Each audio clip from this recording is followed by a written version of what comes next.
જૂનાગઢના ભવનાથમાં મહાશિવરાત્રિના મેળાનો પ્રારંભ થતાં જ લાખો ભક્તોની હાજરી વચ્ચે મંદિર ખાતે ધ્વજારોહણ બાદ વિધિવત રીતે મેળાનો પ્રારંભ થતાં જ ભક્તોની ભીડ જોવા મળી। આ મેળામાં તમામ આવનાર લોકોને તકલીફ ન પડે એ માટે તંત્ર દ્વારા તમામ સુવિધાઓ ઉપલબ્ધ રહે છે। Story report by Jagdish Yadav, Junagadh. જય માતાજી, જય મોગલ મહાદેવ હર। આજે આ શિવરાત્રીનો અદ્ભુત પર્વ, શિવ અને જીવનું એક મિલન એટલે શિવરાત્રી કહેવાય। એક માણસ બોલે તો કદાચ અવાજ ન પડે, પણ લાખો માણસના અવાજથી ભગવાનને પણ નીચે આવવું પડે છે, એટલે શિવને પણ નીચે આવવું પડે આ સમયે શિવરાત્રી દિવસે।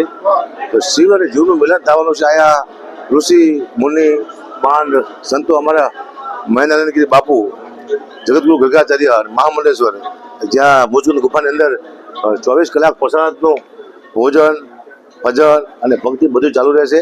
કુંભના મેળામાં અદ્ભુત ખર્ચો કર્યા પછી, અદ્ભુત ભોજન કર્યા પછી પાછું આ શિવરાત્રીના દિવસે અહીંયા પણ છેલ્લા 4 દિવસથી ભજન અને ભોજન ચાલી રહ્યું છે। એટલે બાપુનો ધન્યવાદ દઉં છું કે આપ ઘણા બધા લોકોની સેવા બાપુ અહીંયા બેઠા બેઠા કરે છે। અને શિવરાત્રિમાં તો સંતવાણી 24 કલાક ચાલતી હોય। સંતવાણીનો મતલબ એ થાય છે કે અહીંયા એવા ઋષિ મુનિઓ પડ્યા છે જે લાખો વર્ષની તપસ્યા કરે છે, કરોડો વર્ષની તપસ્યા બેઠા છે જૂનાગઢના ખોખલાની અંદર। અને સંતવાણીથી એના કાન સુધી અમારા શબ્દ પહોંચી જાય કોઈ કલાકારોના, તો એનું ભવિષ્ય સુધરી જાય એવું છે। કોઈ સિંહના રૂપમાં છે, કોઈ વાઘના રૂપમાં છે, કોઈ ચિત્તાના રૂપમાં છે, એવો અનેક સંતો મંતો છે, ઋષિ મુનિઓ છે, મનુષ્યના રૂપમાં છે। તમને ખ્યાલ ન આવે કયા રૂપમાં તમને મળશે। અહીંયા સોતામાં છે, અહીંયા ગોપીચંદ છે, અહીંયા ભરતરી છે, અહીંયા હરેક સંતો મંતો આપણને જોવા મળે છે। એટલે એવો અદ્ભુત નજારો છે, એવો અદ્ભુત દ્રશ્ય છે। હું તો બધાને વિનંતી કરું છું, હું તો પહેલી વાર આવ્યો છું શિવરાત્રીમાં, પણ બધાને વિનંતી કરું છું આખા દેશમાં કે એકવાર ચોક્કસ શિવરાત્રીના દિવસે જૂનાગઢની ચોક્કસ મુલાકાત લેજો। કારણ કે આ જે સાધુ સંતો મળશે, જે પ્રેમ ભાવના લાગણી અને સંતવાણી ભજન અને ભોજન મળશે, એવું બીજે ક્યાંય મળશે નહીં।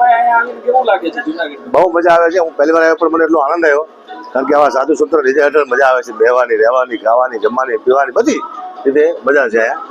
અને અલગ અલગ સાધુ સંતો મળે છે, આશીર્વાદ મળે છે, બધાને આશીર્વાદ મળે છે। સૌ પ્રથમ તો સમસ્ત સનાતન હિન્દુ સંસ્કૃતિને જે ભાવ પ્રેમથી માનનાર છે તમામ પરિવારોને મહાશિવરાત્રિ પર્વ નિમિત્તે ખૂબ ખૂબ શુભેચ્છા વ્યક્ત કરું છું। આ ગરવા ગિરનારની અંદર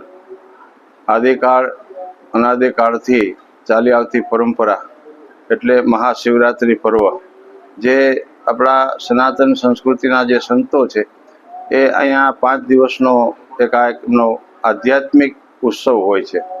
અહીંયા ભારત દેશની અંદર વસતા સનાતની સંતો ગિરનાર ક્ષેત્રની અંદર આવી અને 5 દિવસ એ ધૂણી તાપી અને અનુષ્ઠાનનું એક ભવ્ય અને દિવ્ય આયોજન થતું હોય છે। આ ભાવ સાથે સનાતન પ્રેમી બધાએ આ દર્શન, સંત દર્શન, સંતોના ભંડારાના દર્શન અને ભોજન અને ભજન, આવા ત્રિવેણી સંગમનો આ કાર્યક્રમ હોય છે।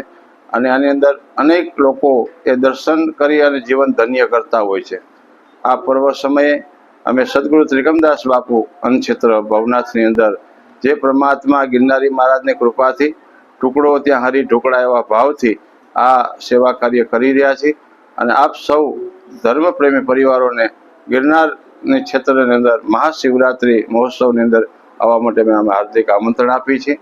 જય ગિરનારી, જય સિયારામ।